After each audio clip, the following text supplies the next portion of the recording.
What's going on, guys? Welcome back to WWE Network and Show, where I, Graham G.S. Matthews, break down all the original content you watch on the WWE Network and on Peacock. And today we're talking the August 28th, 2023 edition of Raw Talk. Matt Camp, Megan Moran in the studio, breaking down Raw for Monday night.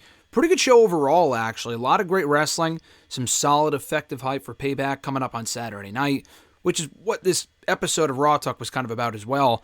A decent go-home show before the pay-per-view on Saturday. To be perfectly honest, coming off of All In on Sunday, it doesn't feel like we have another pay-per-view coming up so soon as Saturday. Both from WWE and AEW, we've All Out on Sunday as well.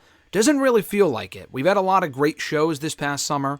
We're entering the month of September. Those should be good shows as well. Doesn't feel like it's a big pay-per-view weekend, although it is. I'm looking forward to it, though, given what they have on tap.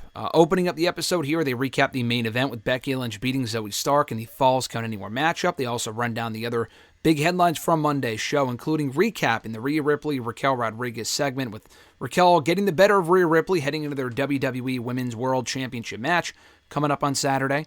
We hear from Raquel here. Raquel says that she plans to keep her head on a swivel going into the match with Rhea Ripley, and that Rhea has proven to have dirty tricks and dirty dom in her corner, but she reminded Rhea, who's always talking about how she's always on top, what it's like to be on her back.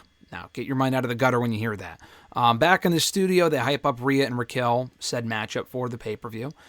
Matt Kemp says it might be Rodriguez's time to become champion, but we'll find out this weekend, though. She might pose a bigger threat than anyone else that Rhea has faced so far since becoming champion in April.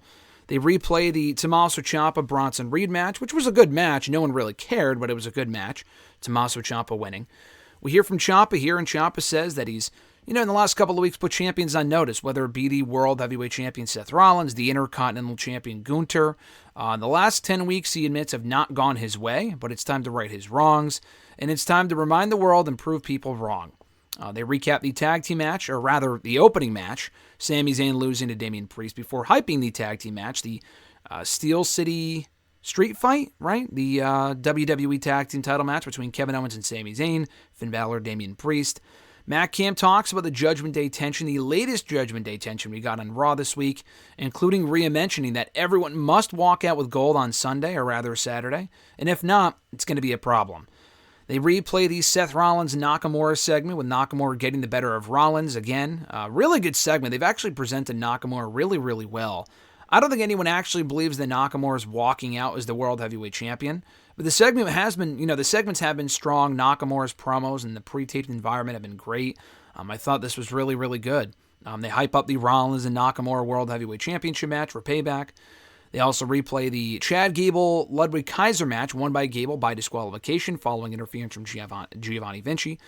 And they hype up Gunther versus Gable for the Intercontinental Championship. Gunther and Gable 3. Their first match ended in a win for Gunther, following Gable winning that 5-minute challenge and the match being extended. And then Gable winning by countout last week. He's getting another opportunity, not at Payback, but on Raw next week. And if Gunther can win, he will basically become the longest, not even basically, but he will become the longest reigning Intercontinental Champion of all time. I say that because the record is actually broken next Friday. If he can hold the championship until next Friday or Saturday, then he will break the record. But he has to beat Gable first on Raw next week. Matt Camp calls it Chad Gable's biggest opportunity of his career, obviously, and it should be a great match. They recap the New Day loss to Viking Raiders on Raw. We hear from Matt Riddle and Drew McIntyre backstage with Byron Saxton. Drew says that everyone gets what they want next week. Viking Raiders are looking for a fight. Drew wants to get his hands on the Viking Raiders, and Matt Riddle wants a tag team partner. So they're all going to get what they want next week when it's Riddle and McIntyre versus Viking Raiders once again, this time in a Tornado tag team matchup. Riddle has a battle plan ready, he says, and he also questions what a Tornado tag team match is. And then they go out for drinks. They invite Byron. Drew says, just kidding, and they walk off. Byron was upset.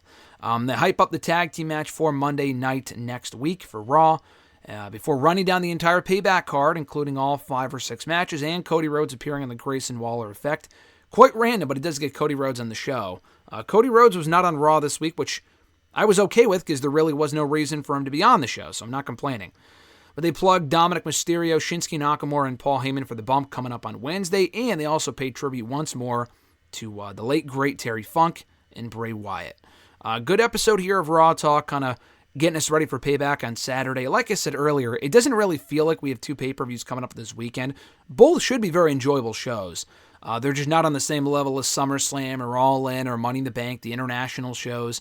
It's in Pittsburgh and Chicago, respectively. And Chicago is a great city, but without CM Punk, who knows how that show's going to go? And that's a whole other conversation for a different day. Thank you guys for checking out my review of Raw Talk for this week for August 28th, 2023. I appreciate it. Be sure to like the video, drop a comment, share the video, and subscribe to the channel for more daily content. Have an awesome one, folks. I'm Graham G.S. Matthews, and I'll catch your ass down the road.